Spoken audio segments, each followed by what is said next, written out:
Нәзир абый кичкенәдән үк машиналар ярата, аларның төзелеше белән кызыксына. Райондашыбыз йөрмәгән юллар бармаган төбәк калды микән. Техника җыйны кагылган райондашыбыз бүгенге көндә ретро автомобильләр җыю белән мәшгуль. Алай гына да түгел, ул аларны төзәтә, буйый, әледән-әле тузаннарын сөртеп карап тора.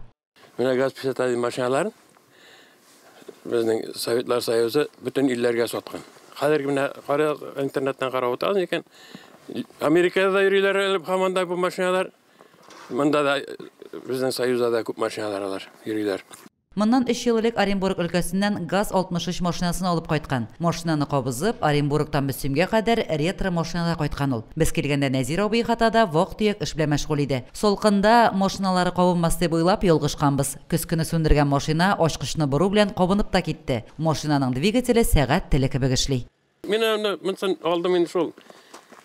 Хатын исән чагында Нибо белән, шыбырал не белән урманга кирип булмый хәзер чатырман. Мәйтәм, монда садырып беткән лучше жалко булмас, иде шуны алып кайтыйк дигән.